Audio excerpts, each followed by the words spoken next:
Hi students, welcome back to our channel. ஏக இறைவனின் சாந்தியும் சமாதானமும் உங்கள் மீது என்றென்றும் நிலவட்டுமாக. இன்றைக்கி 10th ஸ்டாண்டர்ட் மேக்ஸில் எக்ஸசைஸ் 1.2ல் செகண்ட் சம் பார்க்கலாம். கொஸ்டின் என்னென்னா, let A is equal to அப்படின்னு சொல்லிட்டு ஒரு செட்டு கொடுத்துட்டாங்க. R be the relation defined as square of a number on A. அதாவது ஏன்னு ஒரே ஒரு செட்டு கொடுத்துருக்காங்க, ரிலேஷன் கொடுத்துருக்காங்க. ரிலேஷன்னா என்ன அர்த்தம்? ரெண்டு செட்டு இருந்தால் தான் அதுக்கு நடுவில் ஒரு ரிலேஷன் இருக்குன்னு அர்த்தம். ஒரு செட்டை கொடுத்துருக்காங்க, அது டொமைனா கோடொமைனான்றதை நம்ம இனிமேல் தான் எடுத்து செய்ய போகிறோம். ஓகேவா? ஸோ அதுக்கு இன்னொரு செட்டு வரும் இல்லையா, அது என்ன சொல்லியிருக்காங்கன்னா, இங்கே கொடுத்துருக்க செட்டோடைய ஸ்கொயர், அந்த நம்பர் கொடுத்துருக்காங்கல்ல, square of a number on A அப்படின்னா இந்த ஏல இருக்கக்கூடிய ஒவ்வொரு நம்பருடைய ஸ்கொயர் தான் அந்த இன்னொரு டொமைன் ஆர் கோடொமைன் எது வேணால் வச்சுக்கலாம். இன்னொரு செட்டு. ஓகேவா? ஒரு செட்டு கொடுத்துட்டாங்க, இன்னொரு செட்டு என்னது? அந்த செட்டுக்குள்ளே இருக்க நம்பருடைய ஸ்கொயர்ஸ் தான் வந்து இன்னொரு செட்டு. ஓகேவா? Right R is a subset of A cross A. R அப்படின்னு சொல்லக்கூடியது இந்த இங்கே இது ஒரு ஏவா, நம்ம இங்கே ஸ்கொயர் ஆஃப் நம்பர் சொன்னோமா, அது ஒரு ஏ. ஓகேவா? ஸோ அது ஏவா என்னன்றதை பின்னாடி பார்க்கலாம். ஸோ இந்த ஏவையே 2 தடவை வந்து என்ன பண்ணியிருக்க சொல்லியிருக்காங்கன்னா, கிராஸ் ப்ராடக்ட் போட சொல்லியிருக்காங்க. So R is a subset of A cross A. So A cross A கண்டுபிடிச்சிடணும். அதுக்கப்புறம் டொமைனும் ரேஞ்சும் கேட்டிருக்காங்க. ஓகேவா? ஸோ சொல்யூஷன் எழுதலாம். Let A is equal to அப்படின்னு சொல்லிட்டு கொடுத்துருக்க நம்பர்ஸ் எல்லாத்தையும் எழுதிக்கோங்க. ஏ கிராஸ் ஏ கண்டுபிடிக்க சொன்னாங்களா, R is a subset of A cross A அப்படின்னு சொல்லியிருக்காங்க. ஸோ அதனால நம்ம ஏ கிராஸ் ஏ போட்டுக்கலாம். ஸோ ஏங்கிற செட் எழுதுங்க, அதே மாதிரி இங்கேயும் ஏங்கிற செட்டை எழுதிக்கோங்க. ஸோ ஏ கிராஸ் ஏனா என்ன அர்த்தம்? இங்கே இருக்கக்கூடிய ஒவ்வொரு நம்பரையும் இங்கே இருக்கக்கூடிய ஒவ்வொரு நம்பரோடையும் பேர் பண்ணணும். ஸோ இப்போ 1 எடுத்துக்கிட்டீங்க அப்படின்னா இந்த 1 இந்த 1ஓட பேர் பண்ணணும், 2ஓட பேர் பண்ணணும், 3ஓட பேர் பண்ணணும். அதாவது 1,1, 1,2 அண்ட் 1,3, 1,4 அப் டு 1,45 வரைக்கும் போகும். அதே மாதிரி நீங்கள் 2 எடுத்துக்கிட்டிங்க அப்படின்னா 2,1, 2,2, 2,3 அப் டு எது வரைக்கும் போகும்? 2,45.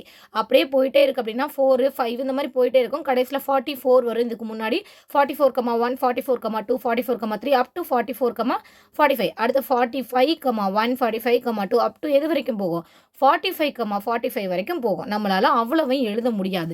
ஸோ அதனால் நம்ம செட்டு போட்டு ஃபஸ்ட்டு ஒரு 3 நம்பர்ஸ் மட்டும் எழுதிட்டு எக்ஸெட்ரா போட்டுட்டு 45,45 அப்படின்னு போட்டு அதை முடிச்சிடலாம். ஓகேவா? ஸோ அடுத்து என்ன சொன்னாங்க? ரிலேஷன் கொடுத்துருந்தாங்களா, அந்த ரிலேஷன் மூலமாக இன்னொரு செட்டையும் இப்போ நம்ம கண்டுபிடிச்சிடலாம். Relation is square of on A அப்படின்னு சொல்லிட்டாங்க. ஸோ இந்த ரிலேஷன் அப்படிங்கிறது ஏவோடைய ஸ்கொயருக்கும் ஏக்கும் உள்ளதான் இந்த ரிலேஷன். ரைட்டா? அதான் இதோடைய meaning. Relation is square of on A to A.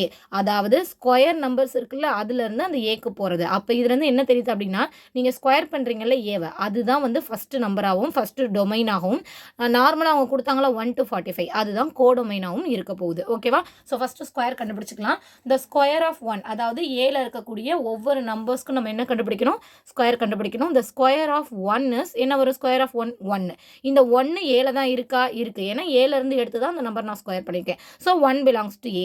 So relation என்ன சொன்னால், ஸ்கொயர் ஆஃப் நம்பர்லேருந்து தான் ஏக்கு போகுது. அப்போ ஃபஸ்ட்டு ஸ்கொயர் நம்பர் எழுதணும், 1 எழுதணும். செகண்டு அந்த ஏல இருக்கக்கூடிய நம்பர் 1 எழுதணும். ஓகேவா? இது பிலாங்ஸ் டு எதில் இருக்கான்னு பாருங்கள். ஏ கிராஸ் ஏக்குள்ளே கண்டிப்பாக 1,1 இருக்கும். இப்போ அடுத்தது பார்க்கும்போது நல்லா புரியும் பாருங்கள். ஸ்கொயர் ஆஃப் 2, இந்த ஏல இருக்கக்கூடிய 2 இருக்குல்ல, இதில் ஸ்கொயர் பண்ணிங்க அப்படின்னா என்ன வரும் ஆன்சரு? 2 வந்து 4. இந்த 4 கண்டிப்பாக ஏக்குள்ளே இருக்குல்ல, ஏன்னா 1 வந்து 45 வரைக்கும் இருக்குது. ஸோ அதனால இந்த 4 வந்து ஏக்குள்ளே இருக்குது. ஸோ ஸ்கொயர் நம்பர் தானே ஃபஸ்ட்டு எழுதணும். ஸோ 4 போட்டு 2 டொமைனில் வந்து 4, கோடொமைனில் 2 போடணும். பிலாங்ஸ் டு 4,2 ஏ கிராஸ் ஏல இருக்கும்ல, ஏன்னா ஏல 4 இருக்குது. இதோட இங்கே நம்ம ப்ராடக்ட் கிராஸ் பண்ணும்போது என்ன ஆகும்? 4,2வும் இதுக்குள்ளே தான் இருக்கும். ஸோ அப்போ அது பிலாங்ஸ் டு ஏ கிராஸ் ஏக்குள்ளே தான் இருக்குது. அதே மாதிரி 3க்கு எடுத்திங்கன்னா 3ஓட ஸ்கொயர் வந்து 9, 9 வந்து ஏல தான் இருக்குது. ஸோ ஃபஸ்ட்டு ஸ்கொயர் நம்பரை போடணும். So 9,3, 9,3 belongs to A cross A. A cross ஏக்குள்ளே 9,3 இருக்குது. அதே மாதிரி 4க்கு எடுத்தோம்னா 16, அப்போ 16,4 இதுவும் ஏ கிராஸ் ஏக்குள்ளே இருக்கும். 5க்கு 6க்கு 6 வந்து 36 வந்துடும்.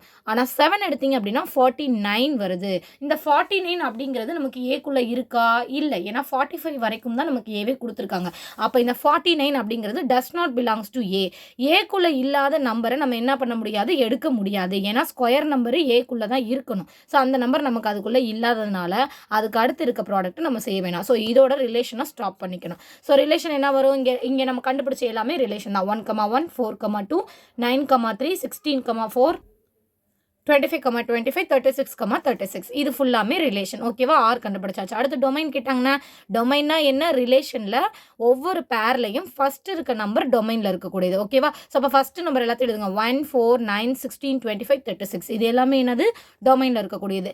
ரேஞ்ச் அப்படின்னா என்னென்னா, இந்த ஃபஸ்ட்டு இருக்க நம்பர் எதோட இமேஜ், இதோட இமேஜ் என்னவோ அதுதான் நமக்கு ரேஞ்சு. ஸோ 1ஓட இமேஜ் என்ன? 1, 4க்கு 2, 9க்கு 3, 16க்கு 4, 25க்கு 5, 36க்கு 6. ஸோ இதுதான் ரேஞ்சு. 7, 49 எடுக்கக்கூடாது. ஓகேவா? ஸோ நெக்ஸ்ட்டு சம் அடுத்த வீடியோவில் பார்க்கலாம். தேங்க்ஸ் ஃபார் வாட்சிங். இறைவன் உங்கள் கல்வி ஞானத்தை மென்மேலும் அதிகப்படுத்தட்டும்.